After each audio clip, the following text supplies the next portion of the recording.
ก่อนที่เราจะเข้าเนื้อหากันนะครับอยากจะเชิญชวนคุณผู้ชมทาง YouTube นะครับมาร่วมสนับสนุนเราครับผ่านทางการสมัครนะครับหรือว่ากดปุ่มจอยครับนี่เลยนะที่อยู่ด้านข้างปุ่ม subscribe ของเรานะครับและเลือกแพ็กเกจนะครับในการสนับสนุนเรารายเดือนได้นะครับยังไงก็มาสนับสนุนเรากันเยอะๆนะครับและคุณนะครับยังสามารถร่วมสนับสนุนพวกเราได้นะครับผ่านทางบัญชีธนาคารที่ขึ้นอยู่ตรงนี้เลยนะครับเมื่อพูดถึงการปฏิวัติฝรั่งเศสคุณนึกถึงอะไรบ้างครับหลายคนนะครับจะเห็นภาพกิโยตินเครื่องประหารที่ตั้งใจผลิตขึ้นเพื่อความเสมอภาคหรือพระนางมารีอังโตเนตราชินีของพระเจ้าหลุยส์ที่ 16 ที่เขาเมาส์มอยกันนะครับว่าประโยคที่โด่งดังตลอดกาลของนางก็คือ let them eat cake ครับหรือไม่มีขนมปังก็ทำไมไม่กินเค้กกันล่ะซึ่งไม่มีหลักฐานใดๆตรงไหนเลยนะครับที่บอกว่านางเนี่ยพูดแบบนั้นจริงๆนะครับบางคนนะครับอาจจะนึกถึง Do you hear the people sing ครับเพลงดังจากละครเรื่อง Les Miserables นะครับซึ่งอันที่จริงนะครับเหตุการณ์ที่ละครพูดถึงเนี่ยเป็นการลุกฮือขึ้นต่อต้านรัฐบาลที่เกิดขึ้นภายหลังการปฏิวัติฝรั่งเศสถึง 43 ปีเลยนะครับมีความเข้าใจผิดกันเยอะนะครับว่าการปฏิวัติฝรั่งเศสในปีคศ 1789 ที่มีการล้มราชวงศ์บูบองแล้วฝรั่งเศสก็ปกครองในระบอบสาธารณรัฐมาจนถึงปัจจุบันครับอันที่จริงนะครับหลังจากการปฏิวัติฝรั่งเศสในปี 1789 นั้นนะครับฝรั่งเศสเนี่ยก็เข้าๆออกๆนะครับระหว่างระบอบสมบูรณาญาสิทธิราชย์ระบอบเผด็จการทหารและระบอบสาธารณรัฐอยู่หลายรอบนะครับกว่าที่จะเป็นสาธารณรัฐโดยสมบูรณ์และมั่นคงก็ 82 ปีหลังการปฏิวัติฝรั่งเศสอันโด่งดังที่เรารู้จักกันครับวันนี้นะครับเราจะมาดูกันนะครับว่าหลังการปฏิวัติฝรั่งเศสที่เริ่มจากการบุกถล่มคุกบาสติลในวันที่ 14 กรกฎาคม 1789 แล้วเรื่องราวใน 82 ปีต่อมาเกิดอะไรขึ้นบ้างครับ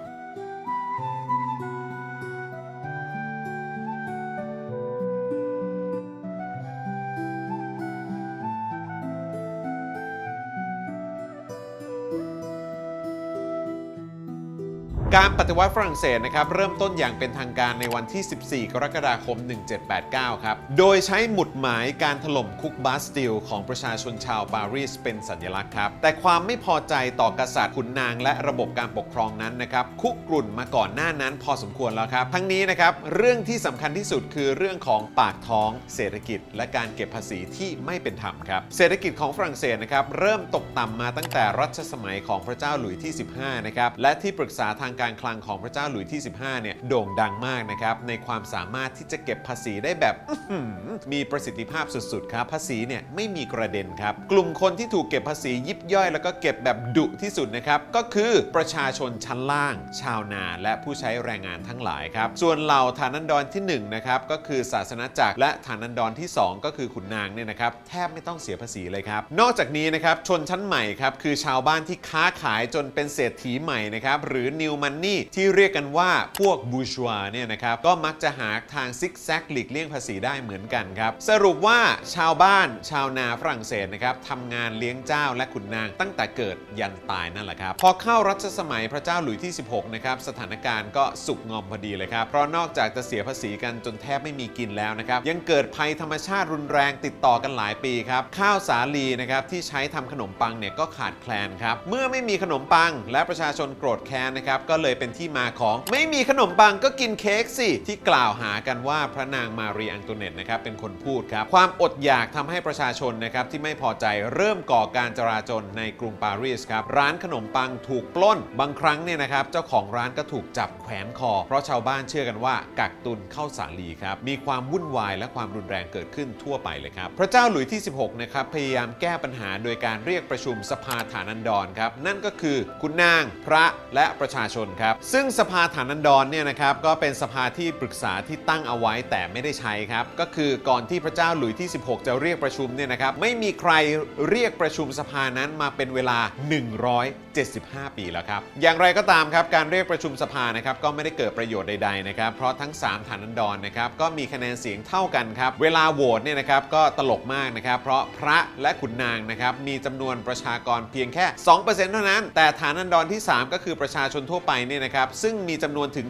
98% ของประชากรทั้งหมดนะครับก็ได้รับสิทธิ์เท่ากันกับฐานันดรที่ 1 และ 2 ครับก็หมายความว่าโหวตกี่ครั้งเนี่ยก็แพ้สิครับก็ฝ่ายที่เขาอยู่สบายกันอยู่แล้วเนี่ยก็โหวตให้ทุกอย่างเหมือนเดิมต่อไปครับเพราะไม่ใช่คนที่กำลังจะอดตายและต้องเสียภาษีทุกอย่างจนหลังจะหักไงครับเมื่อรู้สึกว่าการเจรจาไม่เป็นผลนะครับฐานันดรที่ 3 จึงประกาศจัดตั้งสภาประชาชนครับหรือว่า The National Assembly นะครับนำโดยเหล่าผู้มีการศึกษานักกฎหมายและนักปรัชญาต่างๆนะครับมีประชาชนส่วนใหญ่เป็นฐานเสียงนะครับเพื่อสร้างอำนาจต่อรองกับกษัตริย์และขุนนางครับไม่นานหลังจากการก่อตั้งสภาประชาชนนะครับพระเจ้าหลุยส์ที่ 16 ก็เรียกทหารมาล้อมรอบกรุงปารีสครับทำให้ประชาชนนะครับเกิดความกลัวว่าผู้ปกครองจะเรียกทหารเข้ามาปราบปรามประชาชนครับดังนั้นนะครับในวันที่ 14 กรกฎาคม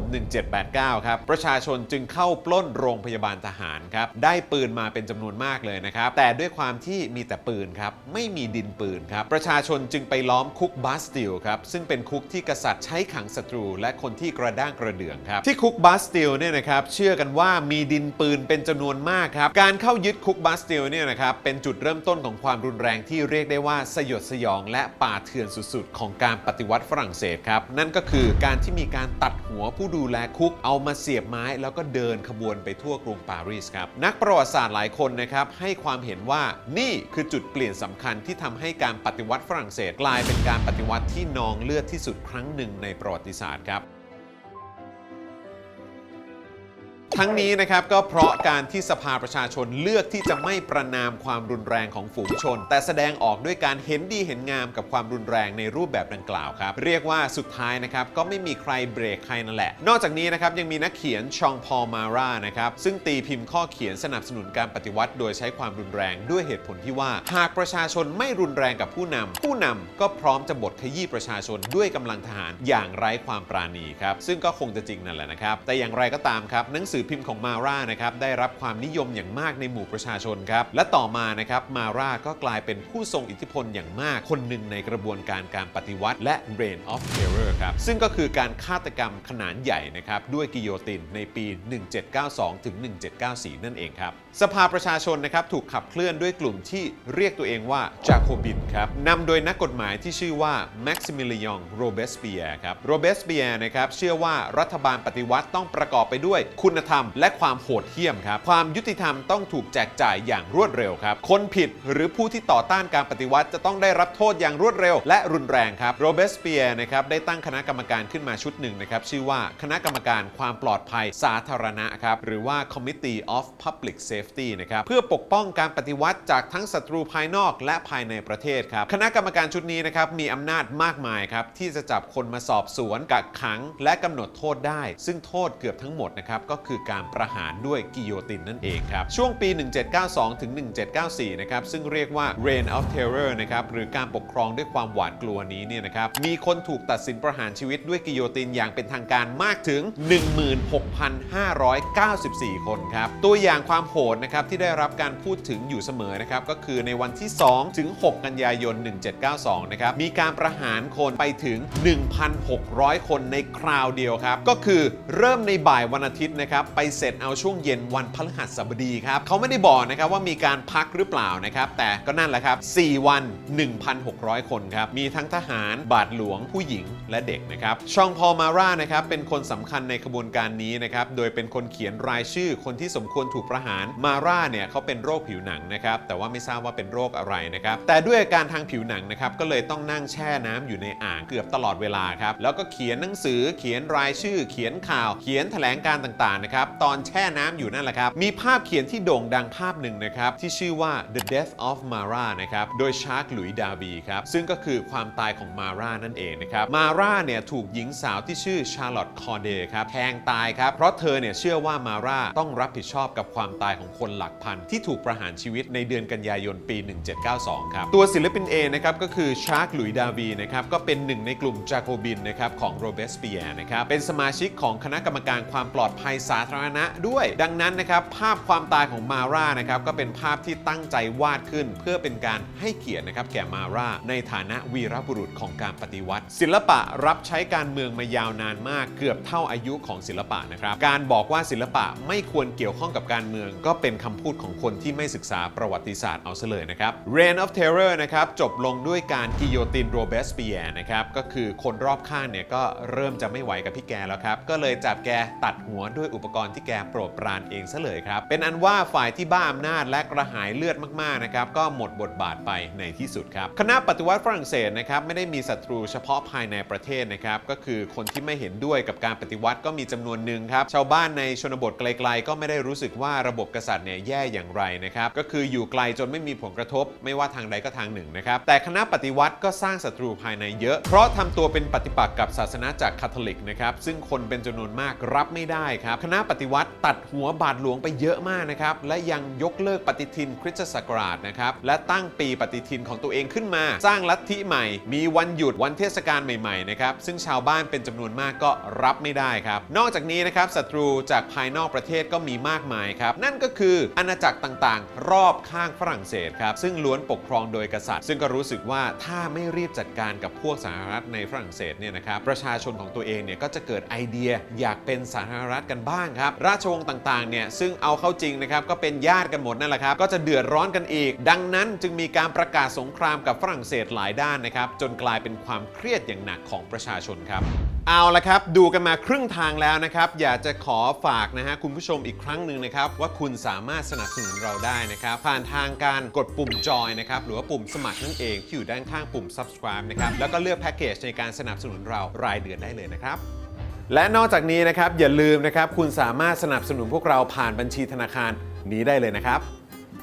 เนื่องจากมีศึกสงครามรอบด้านนี่เองนะครับนายทหารหนุ่มฝรั่งเศสที่มีฝีมือรบเก่งมากๆนะครับชื่อนโปเลียนโบนาปาร์ตนะครับก็เลยโดดเด่นขึ้นมาครับนายทหารคนนี้อายุเพียง28 ปีนะครับแต่รบเก่งมากครับกองทัพอื่นๆของฝรั่งเศสนะครับรบแพ้เอา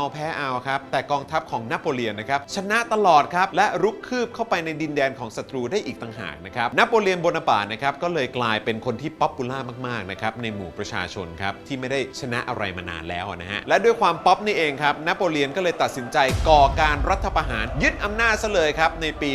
1799 ครับสรุปว่า 10 ปีหลังการเข้ายึดคุกบาสติลและก่อตั้งสาธารณรัฐนะครับฝรั่งเศสก็กลับเข้าสู่การปกครองโดยเผด็จการทหารครับนโปเลียนเนี่ยนะครับเข้าใจความอึดอัดของประชาชนครับก็จัดการนำศาสนาจักรคาทอลิกกลับมาครับอย่างน้อยก็ปฏิทินก็กลับไปเป็นอย่างเดิมนะฮะและนโปเลียนเนี่ยก็ยังคงรบชนะนานาศัตรูได้เรื่อยๆครับในปี 1804 นะครับนโปเลียนได้ก้าวไปอีกขั้นหนึ่งครับโดยการแต่งตั้งตัวเองเป็นจักรพรรดิแห่งฝรั่งเศสครับกลับมาเป็นระบอบสมบูรณาญาสิทธิราชย์อีกครั้งครับสรุปว่า 15 ปีหลังจากการปฏิวัติฝรั่งเศสล้มล้างราชวงศ์บูบองคนฝรั่งเศสก็ได้จักรพรรดิมาแทนนะครับก็คือจักรพรรดินโปเลียนนั่นเองครับอย่างไรก็ตามครับการมีจักรพรรดิมาปกครองฝรั่งเศสนะครับก็ไม่ได้ทำให้ประเทศรอบข้างเนี่ยนะครับสบายใจขึ้นแม้แต่น้อยเลยนะครับพูดก็พูดครับต้องบอกว่าประเทศรอบข้างกลุ้มใจมากกว่าเดิมด้วยซ้ำครับเพราะนโปเลียนนั้นเนี่ยนะครับมีความชอบทำสงคราม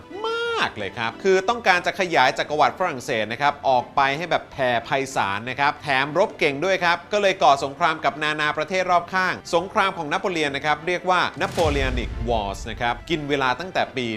1803 ถึง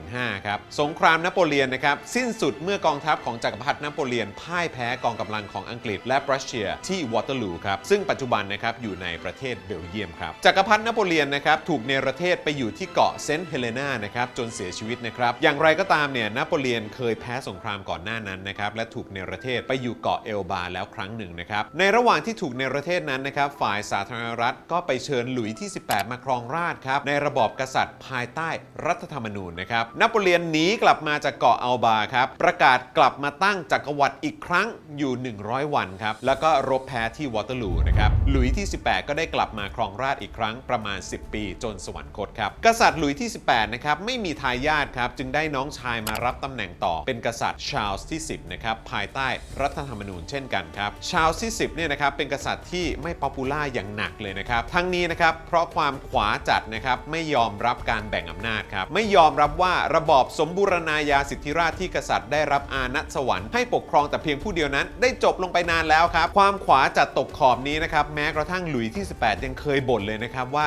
น้องชายคนนี้เนี่ยเป็น royalist ยิ่งกว่าพระเจ้าแผ่นดินซะอีกครับหรือ more royalist than the king ครับทันทีที่ขึ้นครองบัลลังก์ในวัย 67 ปีนะครับชาร์ลส์ที่ 10 นะครับก็เริ่มเคลื่อนไหวครับเพื่อพาฝรั่งเศสกลับไปสู่ระบบเดิมครับหรือที่เรียกกันว่าองเซียงเรจิมนะครับมีการอวยยศให้กับเหล่าสมาชิกราชวงศ์ที่ถูกถอดยศไปในช่วงการปฏิวัติชาร์ลส์ที่ 10 นะครับส่งร่างกฎหมายเข้าสู่สภาผ่านนายกรัฐมนตรีมากมายครับมีการเพิ่มอำนาจให้กับศาสนาจักรคาทอลิกนะครับมีการเพิ่มโทษประหารชีวิตผู้ที่หมิ่นศาสนานอกจากนี้ชาร์ลส์ที่ 10 เนี่ยยังพยายามกลับมาประกอบพระราชพิธีโบราณต่างๆอีกหลายอย่างเลยครับแต่ด้วยความไม่เป็นที่นิยมนะครับนายกรัฐมนตรีแต่ละคนที่กษัตริย์ตั้งขึ้นนะครับก็มักจะพ่ายแพ้เวลาโหวตหรือว่าเวลาเลือกตั้งอยู่ตลอดนะครับการงัดกันระหว่างสภาและกษัตริย์นะครับสร้างความตึงเครียดเป็นอย่างมากนะครับกษัตริย์ประกาศยุบสภาและเลือกตั้งใหม่ก็แพ้อีกครับจนในที่สุดชาร์ลส์ที่ 10 นะครับก็ประกาศยกเลิกรัฐธรรมนูญประกาศยุบสภาที่เพิ่งได้รับการเลือกเข้ามานะครับประกาศควบคุม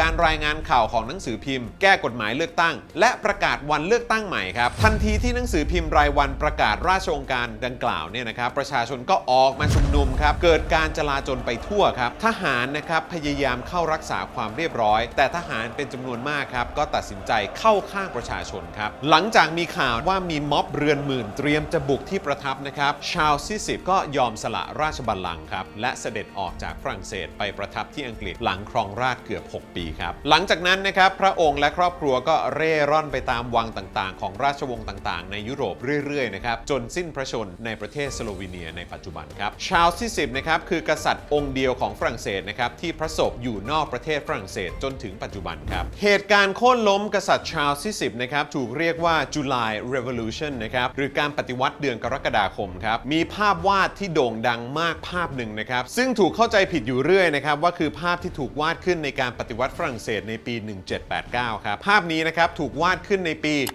1830 ครับโดยยูจีน เดลาครัวครับเป็นภาพที่ชื่อว่า Liberty Guiding the People ครับก็คือเสรีภาพกำลังนำประชาชนในการต่อสู้ครับภาพนี้เนี่ยดังมากนะครับมีขนาดใหญ่มากเลยนะครับคือกว้าง 3 เมตรสูง 2.5 เมตรเลยทีเดียวครับปัจจุบันเนี่ยก็อยู่ที่พิพิธภัณฑ์ลูฟร์นะครับที่กรุงปารีสใครได้ไปเนี่ยก็อย่าลืมแวะไปเยี่ยมชมกันนะครับหลังจากชาร์ลส์ที่ 10 สละราชบัลลังก์นะครับสภานะครับก็ตกลงเชิญหลุยส์ฟิลิปที่1นะครับขึ้นครองราชย์ครับหลุยส์ฟิลิปนะครับเป็นเจ้าชายจากอีกสายหนึ่งของราชวงศ์นะครับก็คือไม่ได้มาจากบ้านบูบองนะครับแต่มาจากบ้านออร์ลีนครับคือเป็นการเปลี่ยนสายการสืบราชสมบัติไปเลยนะครับกษัตริย์หลุยส์ฟิลิปนะครับเป็นกษัตริย์ภายใต้รัฐธรรมนูญเช่นกันครับและมีความเชื่อทางการเมืองเอ็นเอียงไปในทางเสรีนิยมนะครับและยังเป็นทหารร่วมรบในช่วงสาธารณรัฐที่1นะครับภายใต้การปกครองของสภาประชาชนด้วยกษัตริย์หลุยส์ฟิลิปที่1นะครับได้ชื่อว่าเป็นกษัตริย์ของประชาชนครับและต่อมานะครับก็ได้ชื่อว่าเป็นกษัตริย์นักธุรกิจครับทรงเริ่มต้นรัชสมัยนะครับด้วยการแสดงความเป็นพวกเดียวกับประชาชนครับโดยเปลี่ยนตำแหน่งจาก King of France นะครับก็คือกษัตริย์แห่งฝรั่งเศสนะครับเป็น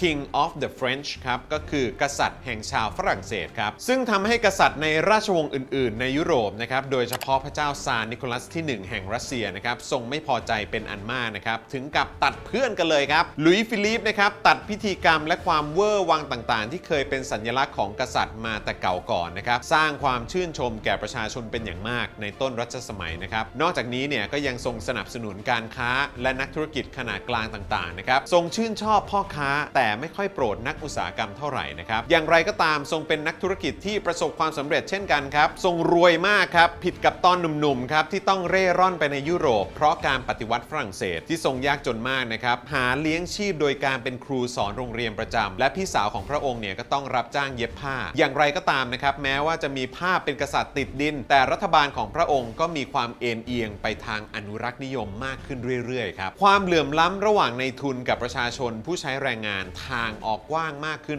เรื่อยๆนะครับและภัยธรรมชาติก็ทำให้ราคาอาหารและค่าครองชีพสูงขึ้นครับนอกจากภัยธรรมชาตินะครับก็ยังมีโรคอหิวาครับซึ่งระบาดหนัก นักในกรุงปารีสนะครับและระบาดหนักเป็นพิเศษในชุมชนคนจนและคนชั้นล่างครับโดยมีผู้เสียชีวิตเฉพาะในปารีสนะครับเกือบ 20,000 คนครับและกว่า 100,000 คนทั่วประเทศครับความตายของนายพลชองลามาร์กนะครับซึ่งเป็นนายทหารและนักการเมืองที่สนับสนุนเสรีนิยมและสาธารณรัฐทำให้เกิดกบฏเดือนมิถุนายนในปี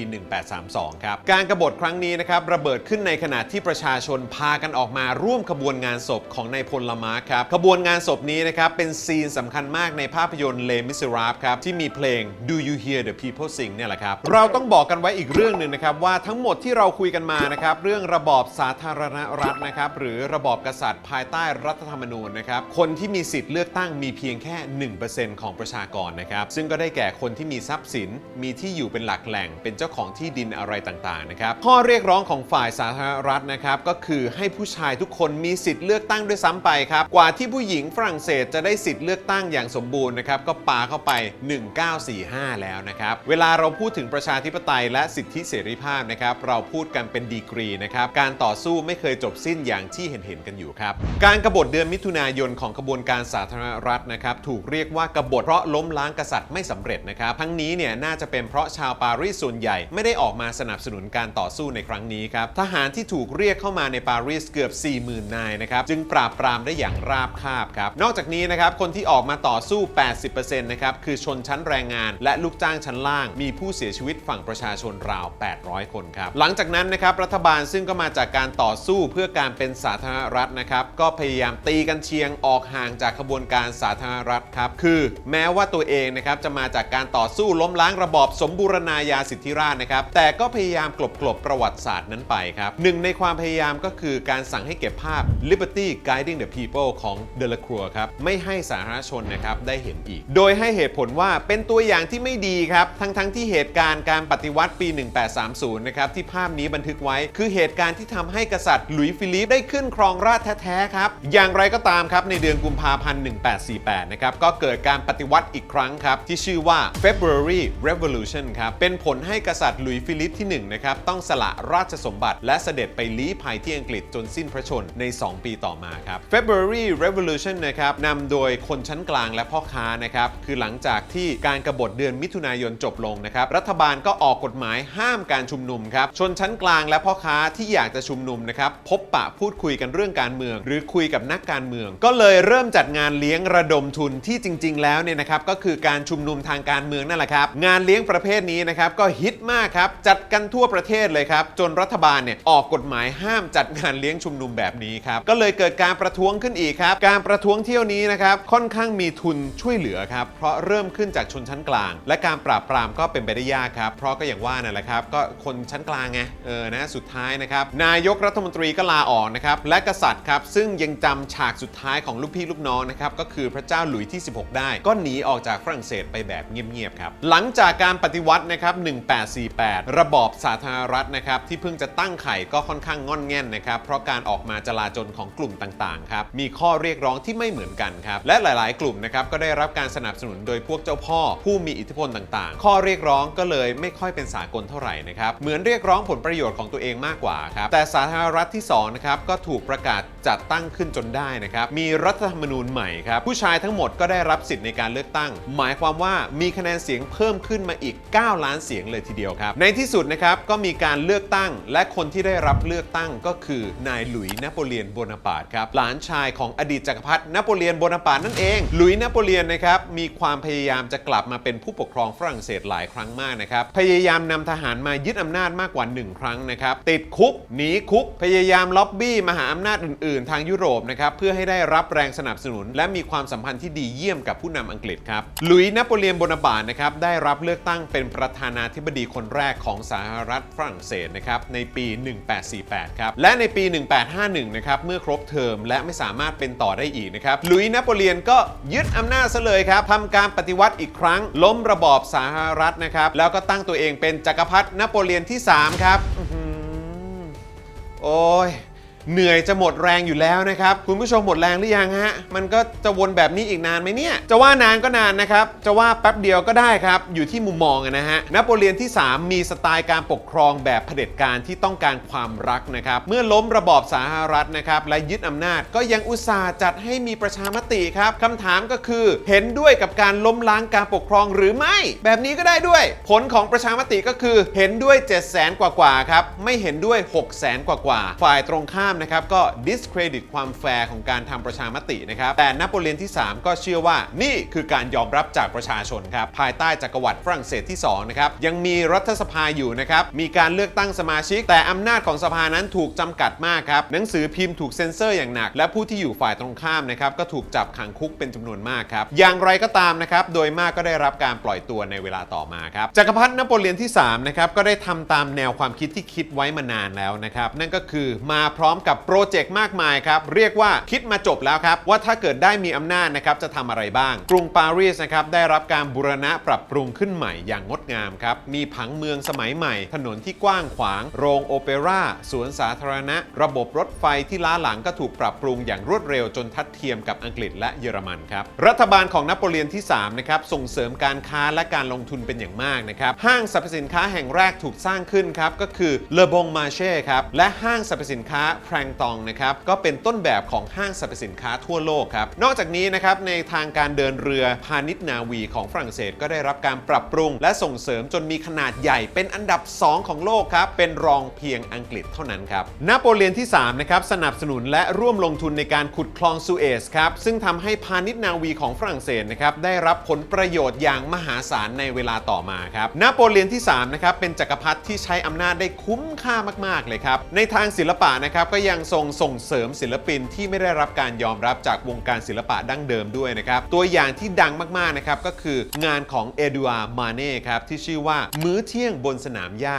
ครับที่ออกมาแล้วนะครับไม่ได้รับอนุญาตให้แสดงในงานศิลปะประจำปีแต่จักรพรรดินโปเลียนนะครับทรงสั่งให้แสดงงานแล้วให้ประชาชนตัดสินคุณค่าของงานเอาเองครับอย่างไรก็ตามนะครับการเมืองระหว่างประเทศเป็นตัวการก่อความสั่นคลอนความมั่นคงของจักรพรรดินโปเลียนที่3ครับตลอดการครองราชย์นโปเลียนที่3เนี่ยนะครับมีการทำสงครามอย่างต่อเนื่องครับทั้งเพื่อความมั่นคงและเพื่อแผ่ขยายจักรวรรดิครับแต่ความล่มสลายของนโปเลียนที่3นะครับก็คือนายพลรัสเซียออตโตวอนบิสมาร์กครับบิสมาร์กนะครับต้องการรวมอาณาจักรเยอรมันครับซึ่งเป็นภัยต่อฝรั่งเศสเป็นอย่างมากครับอย่างไรก็ตามนะครับนโปเลียนที่3พยายามหาพันธมิตรเพื่อรบกับบิสมาร์กครับแต่ก็ไม่สำเร็จครับอังกฤษเนี่ยไม่ต้องการเข้าสู่สงครามเพราะรู้สึกว่ามีกองเรือที่สร้างความปลอดภัยให้อยู่แล้วครับรัสเซียไม่ไว้ใจฝรั่งเศสนะครับเพราะเชื่อว่าฝรั่งเศสสนับสนุนโปแลนด์ให้กระด้างกระเดื่องครับกษัตริย์อิตาลีนะครับแม้จะมีความสัมพันธ์ที่ดีต่อกันครับแต่ก็ไม่กล้าฝืนอารมณ์ประชาชนชาวอิตาลีที่ไม่ชอบฝรั่งเศสครับในช่วงนี้นะครับนโปเลียนที่3สุขภาพแย่ลงมีหลายโรครุมเร้านะครับในที่สุดก็เกิดสงครามกับรัสเซียครับจักรพรรดินโปเลียนที่3นะครับแม้จะป่วยนะครับและจิตใจย่ำแย่ก็ยังทรงเดินทางไปนำการรบด้วยพระองค์เองครับและทรงถูกบิสมาร์กจับเป็นเฉลยกรุงปารีสระส่ำระสายจักรพรรดินีเสด็จลี้ภัยไปอังกฤษและจักรวรรดิฝรั่งเศสที่2ก็เป็นอันจบลงครับรัฐสภาประกาศการเริ่มต้นของสาธารณรัฐที่3ในปี 1871นะครับอดอล์ฟ เตียร์นะครับผู้นำฝ่ายค้านได้รับเลือกเป็นประธานาธิบดีคนแรกของสาธารณรัฐที่3นะครับและหลังจากนั้นนะครับฝรั่งเศสก็ปกครองในระบอบสาธารณรัฐมีประธานาธิบดีเป็นประมุขและเป็นผู้นำฝ่ายบริหารตั้งแต่นั้นเป็นต้นมาครับปัจจุบันนะครับฝรั่งเศสอยู่ในช่วงสาธารณรัฐที่5นะครับหมายความว่ามีการเปลี่ยนแปลงรัฐธรรมนูญสาธารณรัฐครั้งใหญ่ๆมาอีก2ครั้งครับแต่ไม่เคยมีการเปลี่ยนแปลงระบอบการปกครองอีกเลยนะครับและทั้งหมดนั้นนะครับก็คือประวัติศาสตร์ฝรั่งเศส82ปีหลังการปฏิวัติฝรั่งเศส1789ครับผมอยากจะเชิญชวนคุณผู้ชมทาง YouTube นะครับมาร่วมสนับสนุนเราครับผ่านทางการสมัครนะครับหรือว่ากดปุ่มจอยครับนี่เลยนะที่อยู่ด้านข้างปุ่ม subscribe ของเรานะครับและเลือกแพ็กเกจนะครับในการสนับสนุนเรารายเดือนได้นะครับยังไงก็มาสนับสนุนเรากันเยอะๆนะครับและก่อนจากกันวันนี้นะครับคุณผู้ชมสามารถร่วมสนับสนุนให้เราผลิตผลงานดีๆให้ติดตามมันต่อไปได้ผ่านทางบัญชีธนาคารนี้เลยนะครับ